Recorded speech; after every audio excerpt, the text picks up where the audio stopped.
周一長談繼續同大家談 Translink， 今日請到嘅嘉賓係 Gordon Price， 佢原本係市議員，但係佢亦都係第一任嘅Translink 嘅董事，但係最重要嘅佢而家係 SFU 度教公共行政同公共政策，所以佢哋幾頂帽喺身度，我哋可以聽下佢唔同嘅角度去睇唔同嘅意見。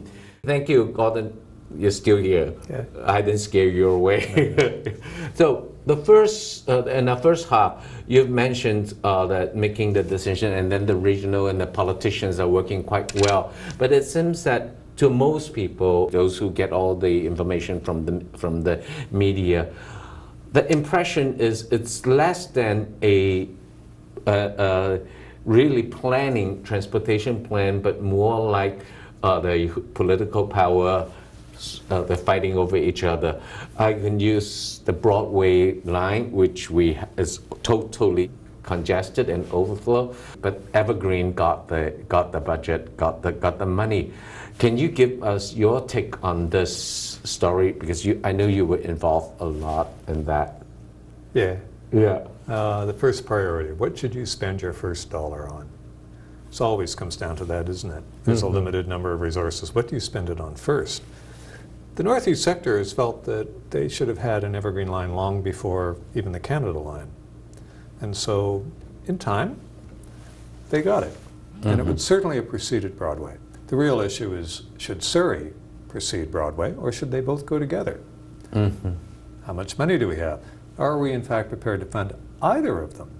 We're going to have that decision put before us because of the Premier's requirement that there be a referendum in this region if there's going to be any new revenue source, any more taxes, to allow for transit expansion. In fact, not even transit expansion, because we're seeing a declining gas tax. Just to keep the system where it is today is going to require new revenues. There'll be a vote on that. If it fails, we won't even be maintaining the status quo, what we've got now. We'll have to cut. And even as another 1 million people arrive in this region in the next, 30 years, we could see a worse transportation system than we have now. So there's a lot that's going to be riding on this vote. We'll see it happen sometime within the next year.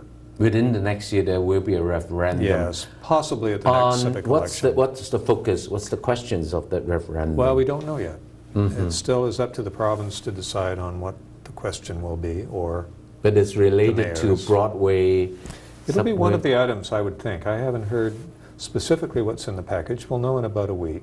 But most likely it will be Broadway, Surrey, some B lines, that's rapid bus systems throughout the region. Enough so that all parts of the region feel like they're getting something for whatever the tax proposal is. And again, we don't know what that is because the province is really going to have to sign off on it. Now that's the politician's hat. From a public policy planner and a professor in this area, how do you recommend us to look at it outside from this political arena? Because it's clear that along Broadway, it is the B line. Is, in your perspective, is it working? Oh my goodness, yes. Past full capacity. It's the busiest bus line in North America. Even if today we were able to put in a subway, it would be one of the busiest in North America. They feel like they could accommodate 250,000 people a day, which is extraordinary for a startup line. So the need is there. No question. And all of the jobs, it's the second largest downtown in British Columbia along the Broadway corridor. The potential for jobs between the university, the hospital complexes, government, retail, business. There's no question. Basically the capacity of 5 metro towns all along that. So it's no question it would be the #1 priority for the region, but you've got to remember Vancouver's just had the Canada line, Vancouver and Richmond. So Surrey, because so much growth is occurring out there, feels it's absolutely necessary that they get a transit system that will help shape that growth so that over time they'll have the same volumes as Vancouver. Both make great cases. Can we have a system that goes from Vancouver, from UBC to Surrey? Yes, absolutely, and UBC to and so Evergreen. That's one big good project. Well, it's a vision. Everyone's happy. You see, it's a vision that goes really back to the 1950s. The idea that Vancouver would be a compact region because of the mountains, the border, water, the agricultural land, means that we are going to have to accommodate growth pretty much within our existing urban boundaries, which means we're going to have more density, and the place you want to have it is along transit, and we're really good at it. One can only see the impact that the Evergreen Line will have already, even before it's open, much less the Millennium Line, the Canada Line. When we build transit, we use it. And here's the irony. What the province has been doing is building big bridges and roads.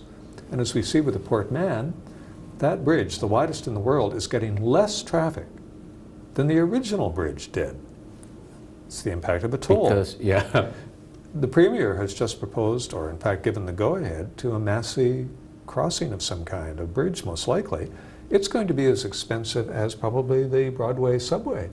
You're looking at expenditures of $2 to $3 million. But look what's likely to happen. The Massey crossing, as necessary it is to deal with goods movement, with congestion, it's likely to put immense pressure on our agricultural land reserve. Whereas Broadway reinforces development that we've already got, makes it more convenient, addresses a lot of different public policy issues. You can see I'm a fan, but really it comes down to where are you going to put the dollar first. So we finally agreed on something. It's, in the ideal world, from UBC to Surrey would be a good, That's right. a good choice. To extend Surrey so that you can say reach Langley, South Surrey eventually. It makes sense for the region, doesn't it? But it's been a policy that's been in place a long time.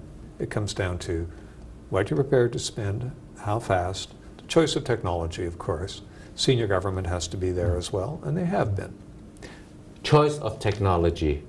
You have been very involved in transportation, and you have been teaching that too. So can you help us understand what's the science between the choice of buses, trolley buses, streetcars, subway? Are there any other public? Light rail. Light rail, yes.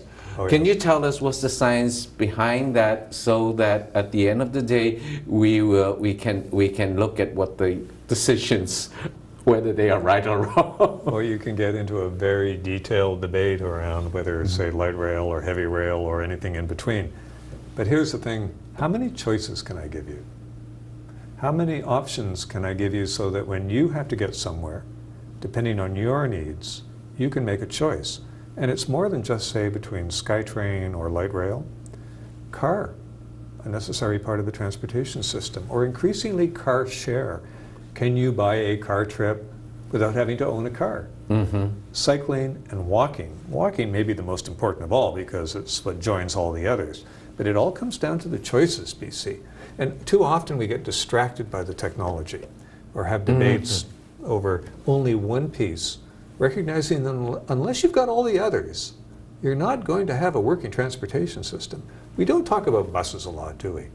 It's by far the most important part of the transit system. It's the part that really gets you to where you need to go. Once you've used maybe the heavy rail system, light rail, that doesn't matter as much as having what's called a frequent transit and network. So that, let's take Richmond, an excellent example. You can go as far by light rail or whatever you call SkyTrain to Brighouse. But from there, how far can you get?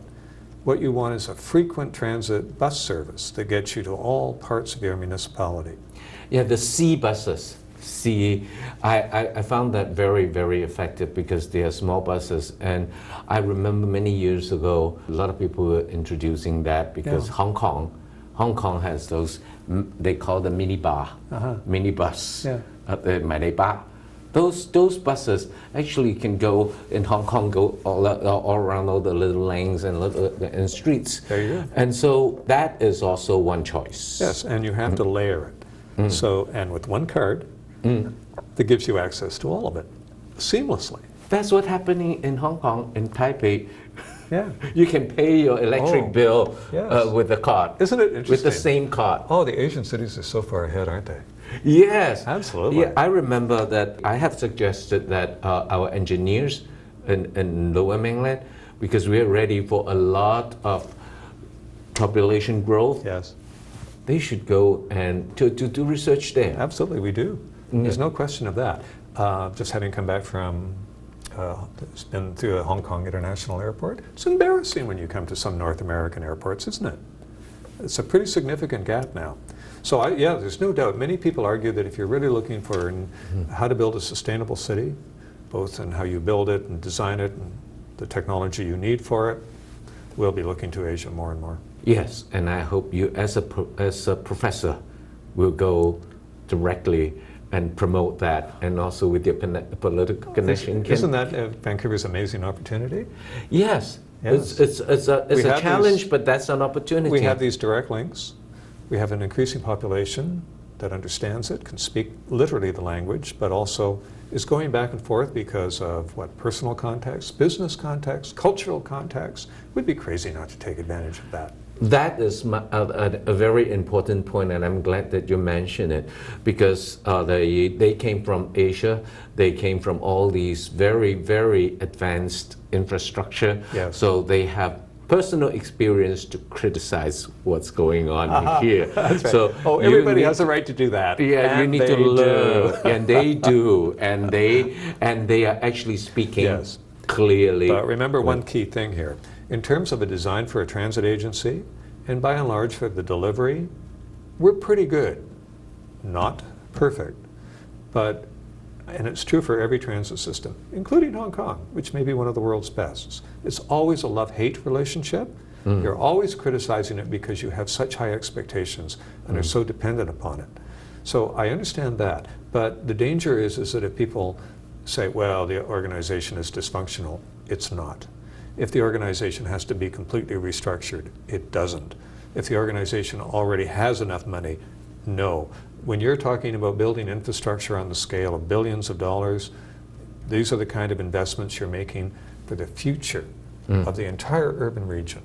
And so we're going to have a test on that to find out just how confident we are about ourselves, how much we believe in the future. That's really what that referendum is going to be about. Not about Translink, not about conditions today, but the kind of city we want to build. It's going to be important that we, I think, speak with a single voice on this, and then we can have a good debate over how well we deliver and how well we perform. 我哋今日同Mr. Gordon Price 我哋傾嘅就係我哋從 Translink 嘅問題，而家一路講到佢認為係我哋成個大區域嘅大灣地區，我哋嘅未來。大家認為應該係點樣？我哋嘅投資，我哋納稅人嘅錢，我哋嘅預算係點樣分配法？大家覺得邊樣最重要？邊樣係應該優先考慮嘅？呢個先係大嘅問題。Translink 佢本身嘅組織係可以一路不斷改進嘅，但係我哋下一代應該往何處去啊？係先至重要嘅問題。我哋周一長談今日傾到呢處為止。